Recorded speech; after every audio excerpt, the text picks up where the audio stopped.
For the last 3 years, I've been travelling the world to discover and tell the incredible story of how beer built and changed the world. From the dusty dunes of the Egyptian desert to the frozen wilderness of Arctic Svalbard, as well as more likely places like Munich's beer halls and St. Louis's beer cathedrals. I've come to believe that the creation of beer and wider fermentation is as important to human development as the discovery of fire. The list of achievements made in the pursuit of better beer is mind-bending. We invented refrigeration to keep lager cellars cool, adopted pasteurisation to keep beer fresh, and laid railways to take it places quicker. Beer has inspired some other great discoveries, including germ theory of disease, and brewer's yeast is now used to create vaccines, insulin, and even biofuels. All along, breweries have sponsored sports and TV, funded political parties, and influenced cultures and cuisines. All these stories and many more are told in my new book, The Meaning of Beer, out on the 7th of November 2024.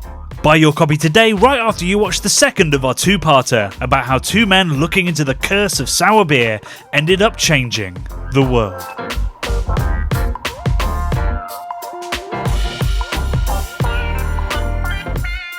So there's kind of two elements to this video, and now we're going to tell the second story that brings us to this actually quite tasty beer. It's got raisins and caramel and other stuff going on. It's quite tart and fresh as well. It feels quite light and almost acidic. Interesting, tasty beer. And this is obviously made by Carlsberg. So what does Carlsberg have to do with Pasteur? Well, to make that connection, we need to go right back to our Spartan episode, which if you haven't seen, I do recommend watching it so you understand who these characters are. But Gabriel Sedlmayr, our fridge-inventing hero, one of the great things that he did for humanity on top of that was to give a gift of a vial of yeast to J.C. Jacobsen, founder of Carlsberg. J.C., in Copenhagen in Denmark, he inherited his father's ale brewery in the centre of Copenhagen and had run that essentially in his father's image for about a decade, when he was with a friend in Copenhagen and he went to a wine shop and was given a taste or a bottle of Bavarian lager. It's the first time he tasted anything like this. We're talking sort of late 40s, 1840s, early 50s. So we've got sort of pale lagers, Märzens around, and possibly, Pilsner or Kel style, really pale beers. And he's blown away by this beer. So he travels to Germany, not to Bavaria, travels to Germany to learn more about it, and starts experimenting with cold conditioning, lager yeast, this kind of stuff, actually in his mum's kitchen, in a very homebrew kind of way. And he does this for years. Doesn't expand it in any way, it's just for fun. But then he decides to visit, the home of lager. And he goes to Spartan and visits our friend Gabriel Sedlmayr, who he learns all about British kilns, about the production of pale malt, and intends to take that home and experiment more. But what he's also given is a vial of yeast by Gabriel Sedlmayr, of their original lager yeast, which he actually takes home in a hat box full of water. And every time his stagecoach stops, I guess to take on more water for the horses, he tops up the water to keep it cold, because it's a lager yeast, it wants to be cold. So it's kind of a stuff of legends how he gets this all the way back to Copenhagen cold, and it's in his hat box. But when he brings it back, he starts producing lager, pale lager as we sort of know it today, and it's wildly popular in Copenhagen. It would cost you, many times more than a loaf of bread to get hold of one of these bottles, which he actually brews in the ramparts of the city. The success of that means he needs to found his own new lager brewery, and he picks a place just out of town, up on a hill so he can dig lager caves, and near where the railway was being built back then into Copenhagen. And that is the founding of Carlsberg, and he names it after his son, Carl. Berg means mountain, so that's the origin of Carlsberg as a name. It's a very nice, sweet gesture, right? Yeah. But it's kind of devastating in the end, because JC and his son Carl fall out spectacularly about 20 years later and only become friends again on JC's deathbed. But the story of that is absolutely amazing. So JC, it seems, very intelligent man, followed all the science of the day, brewed some of the most consistent, excellent lagers in the world. was a pretty tough dad. He was incredibly mean to Carl as a kid. There's one example that's in the book of him on Carl's birthday presenting him with a very expensive, beautiful watch, and also a note saying, if you've been a good enough boy this year, this watch would have been yours. That's the kind of parenting we're talking about here from JC. And eventually he's so worried about Carl's character that he essentially sent him packing for 4 years to learn to be a brewer, to learn to be a man, and to grow up a bit. And even while he's away for 4 years, he doesn't see his son for 4 years. He's still sending him admonishing letters, many of which I've read and been like, oh boy, this is not how to be a father. But anyway, Carl comes back as a very technical, accomplished brewer. And he comes to Carlsberg, which is one of the leading breweries in Europe now, with lots of ideas as to how to be more efficient, more consistent, and to grow. He's got big ambitions to grow Carlsberg even bigger. But JC, he's quite happy with the size. He thinks that shortening lagering times and using different ingredients is shortcuts to making beer. So they sort of fall out about this. But eventually JC compromises and said, well, we'll build, at that point, what was a third brewery to expand without having to make these shortcuts. But at some point before that's built, they fall out irreconcilably because of the shortcuts that Carl was making. He was running the second plant and he was clearly not doing it the way that his father wanted him to. So in return for 1 million kroner, Carl signs away his inheritance to the brewery. So father and son essentially emancipates over a business matter, which is terrible. Yeah, absolutely awful. So you'd think that most people in that situation, the son would probably be like, I want to start again somewhere new. No. Carl builds the third brewery just over the road from his dad's and calls it New Carlsberg, Nye Carlsberg. Okay. And they go into direct competition with each other. And there's some great stories, horrible stories of the competition that they were in, obviously within Copenhagen and wider. There's a road that goes between the two breweries that they built, and nobody necessarily owns this road, and Carl wants to call it Pasteur Way, and JC wants to call it Alliance Way, and they can't agree, so they start, one puts a road sign with one name on, the next person comes along, puts a bigger road sign in front of it. Great.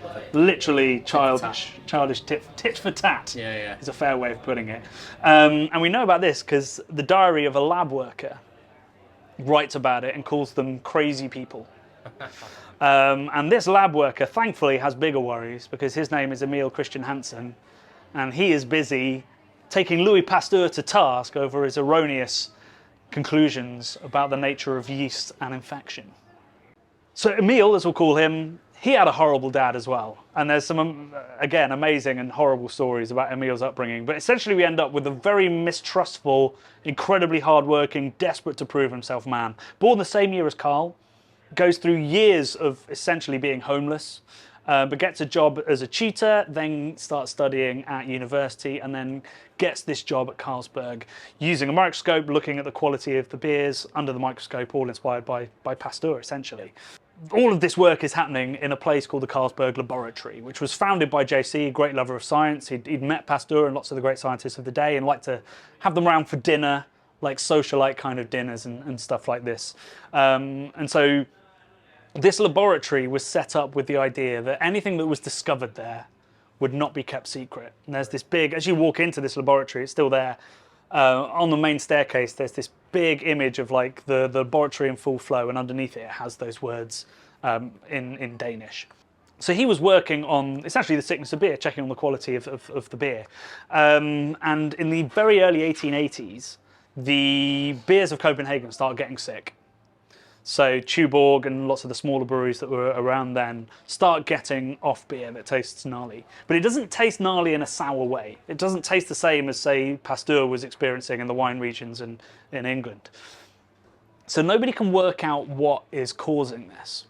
And everybody's looking under their microscope. People are sending samples to Carlsberg who are looking at it, Emil's looking at it going, well, there's no other bacteria here. This should be pure. And then the worst happens, probably because they were accepting samples from all these infected breweries, Carlsberg's beer gets infected. And so then it's all hands on deck, and even JC is looking down the microscope, I think to the horror of Emil, who doesn't want anyone else anywhere near it. And he comes up with this theory that actually yeast is kind of like people. There's lots of different strains. Yeah. They all act in different ways. And maybe it is a rogue yeast that is actually causing the sickness in this beer. So he comes up with this incredibly laborious way of isolating these yeasts, involving, under a microscope, drawing lots of tiny little squares, picking out the ones that look different, putting them into flasks, a bit like Pasteur's flask, and then propagating them up to find out what they did, what they smelt like, how they acted. And what he discovers through thousands of hours of work, I would imagine, is 3 different strains within the Carlsberg pitch. And so he propagates these up, he finds out which ones are causing the issue, and he then tries to create a pure pitch of one of the yeasts that aren't creating an issue. And this is the first time that this has ever been done. We've never known that there were different strains of yeast, let alone been able to pick one out and go, let's propagate this one. And he invents an entirely new machine to do this, which we still kind of use today. We've seen it at Lallemand and stuff like that, this way of getting yeast to propagate without producing alcohol on growing scales in different tanks. And so he attempts to do the first pure pitch of Carlsberg with its first pure yeast. And it takes him about a month to do. And finally, they have enough viable yeast to brew the first ever pure pitch of beer in the world.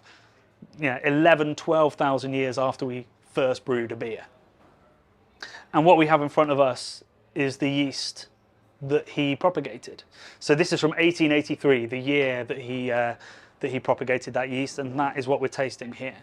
Wild. So it has a lineage, the Carlsberg yeast, and Carlsberg is the yeast that is used by most lager breweries in the world.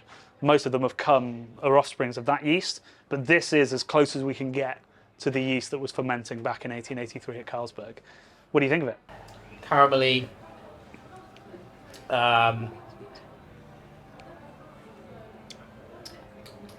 Sweet, pleasant, crisp. Yeah, I mean, it tastes broadly like what we'd expect from a kind of Märzen or Vienna style amber lager, which again, this is also a recipe from there. So this is the colour of the beer that they were drinking, although there would have been properly pale lagers around by that point. The Helles itself is only 6 years from being invented, and the Pilsen's been around for a while. But I think it definitely doesn't feel like a standard lager yeast. It feels like there's a lower pH, more raisiny character, which could be the malts, but it could also be the yeast and the pH that it prefers to ferment at or even creates. So it does taste slightly different, but nowhere outside of the boundaries of what you'd expect from sort of an amber lager, which goes to show just how close they got so quickly to what we drink today. A lot of that is obviously due to that discovery in 1883 by Emil. So it's not just about choosing the best lager yeast in your brewhouse. This meant that we could suddenly, in Britain, Brettanomyces means British yeast. It was associated with classic British porters and IPAs. We could go, well, we don't want the Brett. We just want the ale yeast that's fermenting this. Or we could go to Belgium and they could go, this yeast smells amazing of pear, I want to use that one. All of these doors suddenly opened up as a result of the work that Emil had done. And to expand that out, because this has even greater implications, just like we were talking about with Pasteur's work. So this changed, the bread making industry, who could then pick their specific bread yeast. It changed the winemaking, the distilling industries. And then more recently today, the fact that we can isolate these yeasts has allowed for us to use brewer's yeast for creation of biofuels, for the creation of medicine. Half of insulin that's made in the world is made by brewer's yeast. But the laboratory itself flew as a result of this and attracted some incredible scientists. So the Kjeldahl test, which tests for nitrogen, which you use to measure protein. If you've ever read the back of a cereal packet or any food, when it says how much protein's in there, that could well be the Kjeldahl test. Though there are other ways of doing it now, but that was the predominant test for a century. The pH meter was invented at the Carlsberg Laboratory. Lots of other discoveries more recently around sort of the yeast genome, a big project around I think yeast was like the 3rd or 4th thing that was ever, the genome was sequenced, and that was done in part at the Carlsberg Laboratory. Loads of laboratories weighed into that because of the size of the yeast genome. So all of this comes from this incredible discovery that put this laboratory on the map, that changed the world of microbiology, and obviously got these incredible scientists to come and talk to people like Emil. Okay, so modern brewing, modern medicine, modern microbiology, I guess we call it these days, all stemmed from Louis Pasteur having this sort of creative mind looking at things we couldn't see with our eyes through a microscope, new technology at the time, and thinking outside of the box and applying it to different things in our lives. And that fundamentally has changed the whole world. Yeah. One guy looking in a microscope has changed everything. Absolutely. Absolutely. And it all comes from this, I don't know, from a Frenchman going, why can't the French be the best brewers in the world? And he answered that pretty quickly, but then the other stuff he discovered, yeah, absolutely changed the world. And it's just the perfect example of why beer is so much more important than people give it credit for, and also why you should buy my book. We've still got more stories to come. There's obviously so much more detail and joy to be found in that book, and also some joy to be found in Carlsberg 1883, I reckon. Drink to that. Cheers.